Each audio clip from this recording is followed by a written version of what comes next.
Bom dia, meus queridos. Estamos começando mais um Reino de Deus em 7 minutos. E nós estamos meditando nessa semana no livro de Gálatas. E hoje, especificamente no capítulo 3, versículo 23, que diz: Antes que viesse essa fé, estávamos sujeitos ou sobre a custódia da lei, nela encerrados até que a fé que haveria de vir fosse revelada. Assim, a lei foi o nosso tutor até Cristo, para que fossem justificados pela fé. Agora, porém, tendo chegado a fé, já não estamos mais sob o controle do tutor, ou seja, não estamos mais sob o controle da lei. Irmãos, é importante que a gente entenda claramente essa passagem, que a gente entenda que a gente hoje vive pela fé. A gente não vive mais sobre a tutoria da lei, ou a gente já não vive mais sobre as ordenanças da lei. Isso não quer dizer que estamos livres para pecar ou livres para fazer o que bem entendemos, não. Mas sim que nossa fé está baseada em Cristo, né? No seu perdão, no seu sacrifício, na sua graça. A gente não vive mais como que observando um livro de regras, né? Uma cartilha de regras, e fazendo sacrifícios como no passado, de animais, para que o sangue fosse derramado e fôssemos purificados. Não. Hoje nós temos um único e suficiente sacrifício, que foi do Cordeiro Santo de Deus, o nosso Senhor Jesus Cristo. E hoje nós vivemos, então, debaixo desse entendimento, de que a nossa fé que nos leva a Deus, né, a nossa fé naquilo que o Senhor Jesus fez, na obra salvatória de Cristo, né, é ela que nos conduz a Deus. É ela que nos sustenta, é ela que nos mantém. Não é mais uma vida por regras, mas uma vida por graça. E você precisa entender isso. Ainda que a graça não te dá em momento algum direito de viver uma vida pecaminosa. Pelo contrário, o viver pela fé em Cristo, viver sob os ensinamentos de Cristo, viver da forma que Jesus nos ensinou, com certeza é uma vida superior a viver pela lei.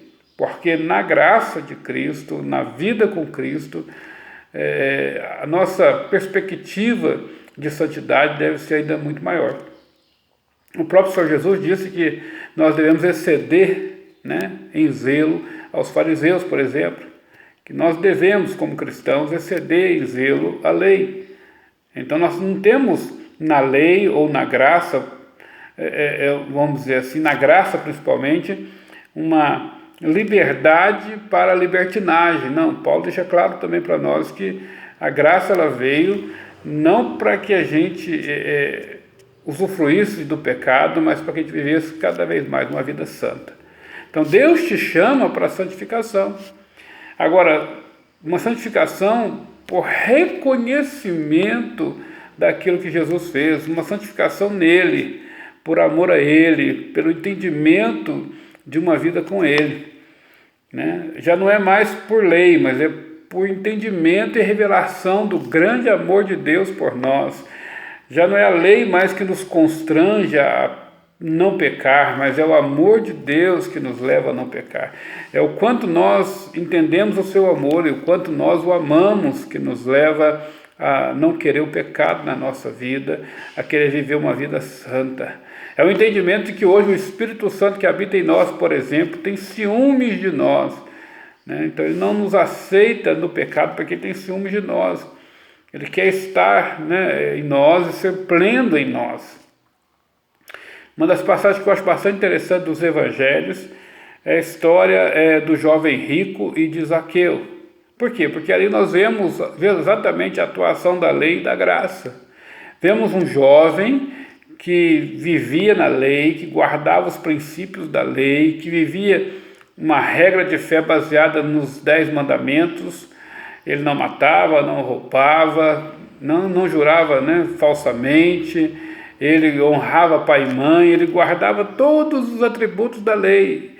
E a Bíblia fala que Jesus olhou para ele e o amou, e Jesus viu nele uma sinceridade na observância da lei. Só que Jesus faz um desafio para aquele jovem e fala: olha, vende tudo que você tem, dá aos pobres e me segue.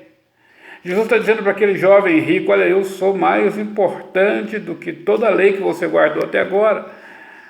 Vem me seguir, deixa tudo para lá, deixa o passado para lá, deixa a observância religiosa para lá e vem me seguir. Mas por causa das suas riquezas, a Bíblia diz que aquele jovem se entristeceu e não seguiu Jesus.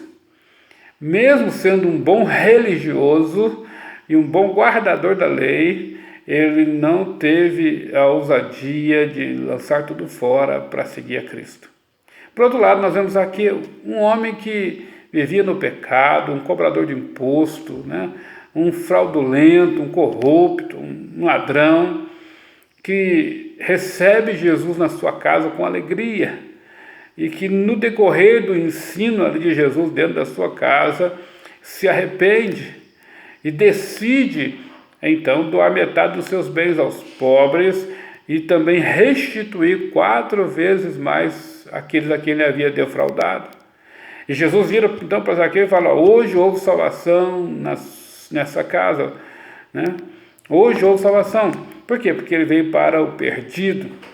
Querido, olha que coisa tremenda. Podemos ver a ação ali da fé e a ação da lei. A lei, como tutora do jovem rico, não tinha poder para salvá-lo, mas a fé de Zaqueu em Jesus tinha todo o poder para salvá-lo. Então eu quero que você entenda nesse dia que se você manter a sua fé em Jesus e se você colocar, né, o seu foco de vida nele, não quer dizer que você não vai errar, não vai falhar, muito pelo contrário, você vai falhar e errar quase que todos os dias da sua vida, mas você vai ter nele a redenção, o perdão e a salvação, o que a lei não proporciona mais para você. Já não podemos viver mais, né, sob o domínio da lei, mas sim viver na graça em Cristo, na nossa fé nele. Viva em Jesus e experimente o melhor que há na face da terra.